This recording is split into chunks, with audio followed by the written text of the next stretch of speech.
Europe 1, bonjour, les initiatives positives. Bonjour Jean Z. Bonjour Alexandre, bonjour Ambline. Bonjour. Avec une question ce matin que vous posez, Jean, et si l'industrie textile française renaissait dans le Périgord? Ouais, je vais vous parler d'une renaissance, c'est le bonjour après tout. En tout cas, c'est le pari de 4 amis qui ont repris une bonnetterie périgourdine pour confectionner du textile éco-responsable. Nous sommes en 2021.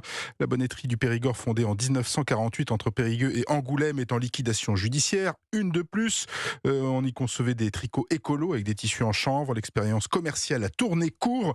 Malheureusement, il faut dire que ces 40 dernières années, le secteur textile en France a vécu un naufrage industriel avec la perte de 2/3 de sa main-d'œuvre. Or, pour faire baisser cette facture carbone du textile, ça passe par une industrialisation, évidemment. Que proposent alors, Jean, vos 4 amis du Périgord? Je donne leurs prénoms quand même. Mais C'est oui. 4 amis d'enfance, Christophe, Jean-Christophe, Marc et Étienne. Leur idée, donc, faire renaître le tissu industriel local en fabriquant tout simple, des sweats, des chemises, des polos, des t-shirts, des sous-vêtements.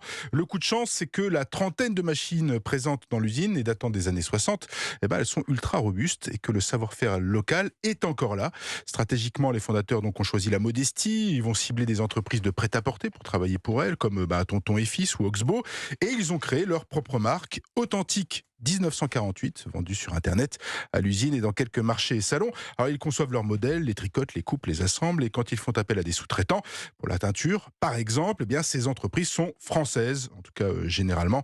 Et quant aux matières utilisées et aux procédés de fabrication, ils sont respectueux de l'environnement. Avec une ligne de vêtements bio, par exemple, les déchets sont recyclés dans les Landes. Et ça marche alors? Et ça marche plus qu'espéré même. Cette filière bonnetterie périgourdine prévoit de recruter bientôt de nouvelles couturières, 5 au total. 90% de la production de l'usine est destinée aux marques externes qui apprécient le savoir-faire. Quant à la marque maison, elle a même des clients en Corée ou au Japon. Elle sera présente au JO 2024 avec des t-shirts, des shorts confectionnés pour Adidas afin d'équiper les boxeurs anglais. Mais dites donc, Jean, une réussite qui est montée jusqu'à l'Elysée. Oui, tout à fait. La bonnetterie du Périgord a été lauréate du programme Fabriqué en France. Ces produits ont été exposés à l'Elysée cet été. Mais l'histoire ne dit pas si le couple présidentiel a acheté des suites authentiques 1948. Bon, Je vais enquêter. On finira par le savoir. Exactement. Merci Jean Z. Les initiatives positives. À demain, Jean. À demain.